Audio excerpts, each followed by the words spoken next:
इस वक्त हमारे साथ पाक फ़िज़ाई के साबिक़ मार्शल अरशद महमूद मलिक मौजूद हैं, उनसे बात करेंगे।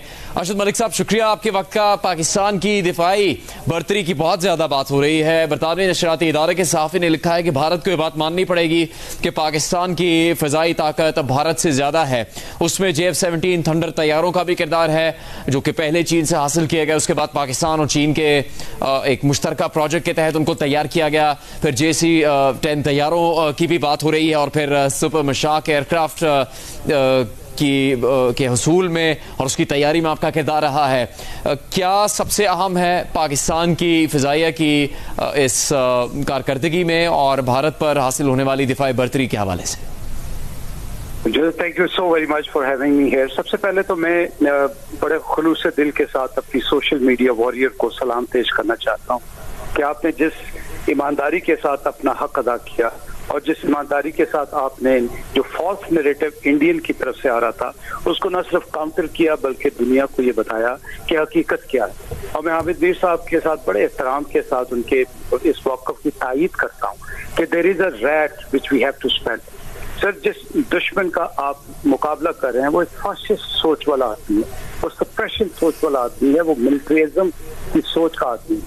जब तक आप उसके शूज में जाके उसको स्मेल नहीं करेंगे, आप कभी भी वो चीज नहीं ले पाएंगे जो कि अल्लाह की खास मेहरबानी से हमारे इत्तेहाद के तहत आज हमें एक नेशनल ऑनर मिला है। आपने साउथ ईस्ट एशिया की डॉक्ट्रिन, साउथ ईस्ट एशिया का कैनवस रीडिफाइन कर दिया है। और जब भाई मैं ये एक और बात आपको कहना चाहूंगा कि इस तरह के लीडर जब तक मौजूद हैं, आपने देखा इटली में 1922 से लेके 43 तक एक फाशिस्ट था, जर्मनी में 1933 से लेकर 45 तक दो ऐसे ही लोग मौजूद थे, स्पेन, पोर्टुगीज, और सबसे पहले अब जो आजकल नेतन्याहू जो मुसलमानों के साथ और गजा के मुसलमानों का मैसेकर कर रहा है, हमें मोदी को भी उसी शक्ल में देखना पड़ेगा, उसकी सोच को उसी शक्ल में देखना पड़ेगा, इस पर कभी ट्रस्ट नहीं करना पड़ेगा। तो अगर आप मुझे इजाजत दें भाई, तो I think this is the time where we have to speak truth.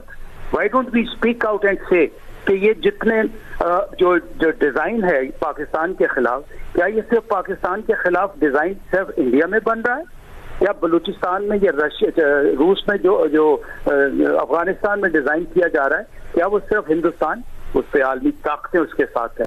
क्या इसराइल जो है वो भरे हुए ट्रक और भरे हुए जहाज नहीं भेज के भारत की मदद कर रहा? क्या अमेरिका भारत की मदद नहीं कर रहा? क्या उसको ये पता नहीं है कि मोदी की सोच क्या है?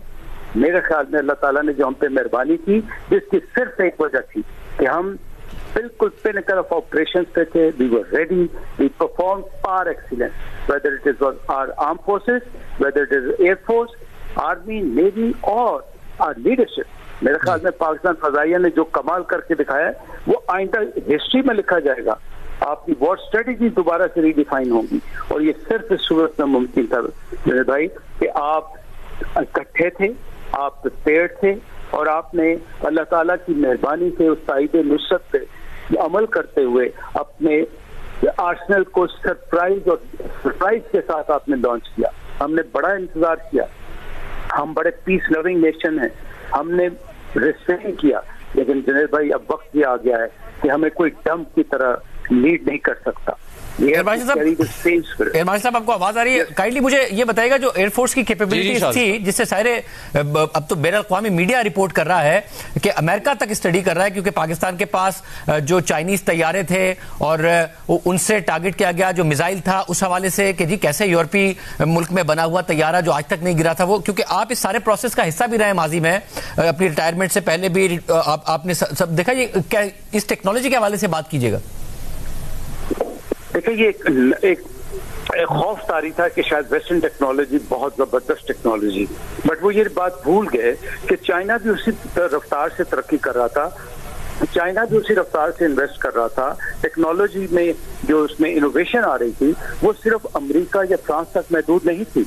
और फिर सबसे बड़ी बात जो हमें जरूर एस्टेब्लिश करनी चाहिए कि it is not a weapon, it is not the quality edge quantitative edge, it is the quality edge which matters. اور ہم نے کیا کیا, ہم نے ان ویپنز کو اس طرح استعمال کیا جس طرح کے استعمال کرنا چاہیے تھا. بھائی آپ نے دیکھا ہوگا کہ آپ انڈین وائس چیف صاحب نے یہ کہا تھا کہ پرابلی انڈین ایئر فورس تیار نہیں ہے, رافیل کو انڈکٹ کرنے کے بعد اس کو آپریشنلائز کرنے کے لیے تیار نہیں ہے, اور ان کو سیک کر دیا گیا. لیکن پاکستان ایئر فورس کو آپ یہ کریڈٹ دیں گے کہ انہوں نے JF-17 کو ایک سیکوینس میں لے کے گئے.